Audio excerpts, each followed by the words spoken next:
அனைவருக்கும் வணக்கம். இன்றைக்கி ரொட்டாவேட்டர் கத்தி வந்து ஒவ்வொரு கத்தியும் வந்து எவ்வளோ வெயிட் வருதுன்னு பார்க்கலான்ட்டு இட மிஷின் வச்சு நம்ம செக் பண்ணலான்ட்டு இருக்கிறோம். இதில் 3 கத்தி நம்மக்கிட்ட இருந்தது. அதாவது தரணி கத்தி, ஏ ஸ்டாரு, இன்னொன்று லாஸ்ட்டாக மாட்டின அந்த சூப்பருங்கிற அந்த கம்பெனி கத்தி.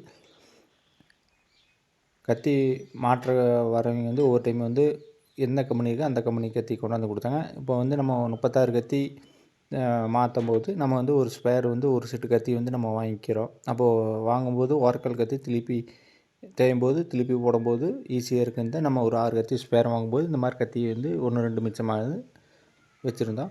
இப்போ தரணி கத்தி பார்த்திங்கன்னா ஒரு கத்தி தனியாக எடை போட்டோம்னா 1 கிலோ வெயிட்டு வருது. நம்ம 1 கிலோ வெயிட்டு வருது. இதே வந்து நம்ம தரணி கத்தியை வந்து 2 கத்தியாக விற்கும்போது, அதாவது 10 கிராம் 50 கிராம் முன்ன பின்ன இருக்கிறனால நம்ம ஒரு கத்தி ப்ளஸ் 2 கத்தியும் வச்சு செக் பண்ணி பார்த்தா தண்ணி கத்தி வைக்கும்போது பார்த்திங்கன்னா 2 கிலோ வெயிட்டு வருது. 1,950 வருது. எம்எம் வந்து 7 8ங்கிறது எனக்கு கரெக்டாக தெரில. இது பார்த்திங்கன்னா தண்ணி கத்தி எடை வந்து இந்தளவுக்கு வந்தது. அடுத்து பார்த்திங்கன்னா ஏ ஸ்டார் கத்தி. ஏ ஸ்டார் ஒரு கத்தியோட எடை பார்த்திங்கன்னா இது 8 mm. வெயிட்டுன்னு பார்த்திங்கன்னா 1 கிலோ 60 கிராம் 40 கிராம் காட்டுது ஒரு கத்தி ஒன்று.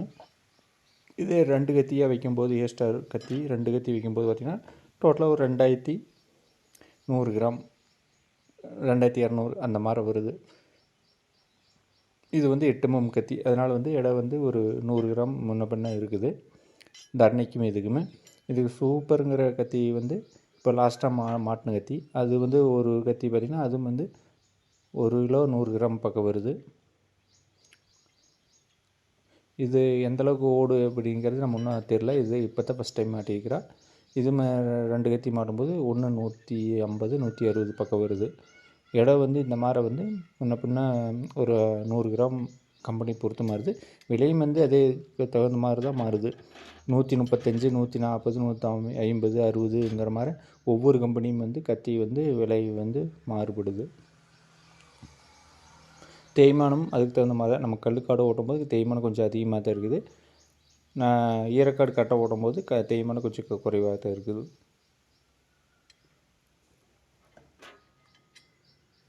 மேலும் இன்னொரு வீடியோவில் சந்திக்கிறேன். நன்றி.